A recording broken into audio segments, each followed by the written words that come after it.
tuhibbul afwa fa'fu anni atau fa'fu anna. Apa maknanya? Allahumma ya Allah, innaka sesungguhnya engkau, afuwun adalah zat yang maha pemaaf, tuhibbul afwa dan engkau ya Allah adalah zat yang suka terhadap orang yang meminta maaf. Fa'fu anni, maka maafkanlah saya. Capek kita tunggu Lailatul Qadar, yang diajarkan oleh Nabi cuma permintaan maaf. Ada apa di balik ini semua? Maka kemudian para ahli hadis mengkaji hadis ini, mengkaji doa ini. Kenapa begitu simpel Nabi ajarkan kepada istrinya Aisyah?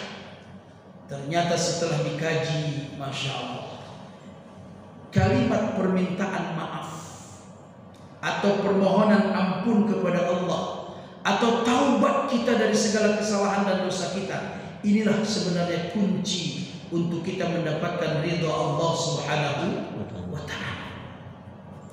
Ternyata kalimat permohonan maaf ini yang diajarkan oleh Rasulullah, inilah kunci bagaimana kita mendapatkan ridha Allah Subhanahu wa ta'ala.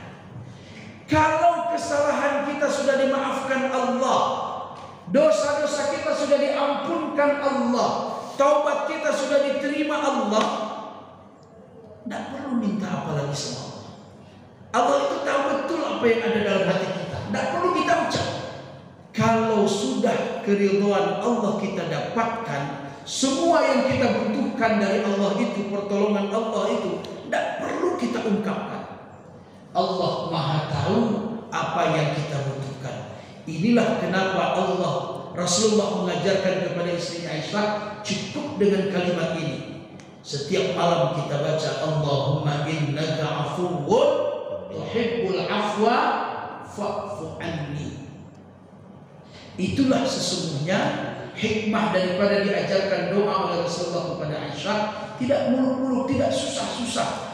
Cukup kita memohon kepada Allah Subhanahu wa ta'ala untuk supaya kesalahan kita dimaafkan, dosa-dosa kita diampunkan, dan taubat kita diterima Allah Subhanahu wa ta'ala.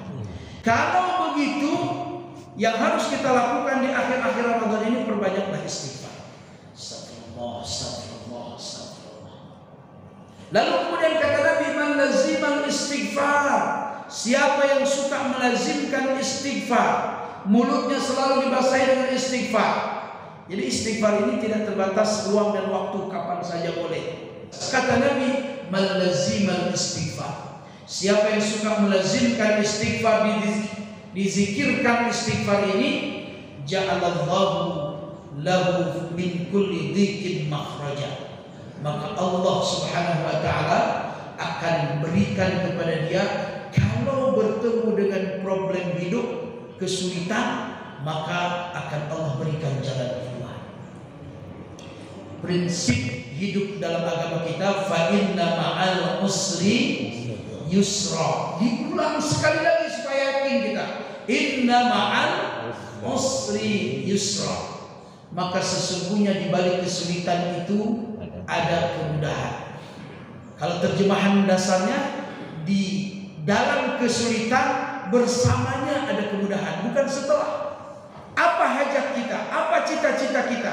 Kalau kita terus melazimkan istighfar, ja'alallahu lahu min kulli dhikin makhraja.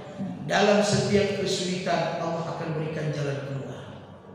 Yang lebih dan kurang mohon diperbanyak maaf. Tidak saya buka tanya jawab. Billahi taufiq wal hidayah. Wassalamualaikum warahmatullahi wabarakatuh.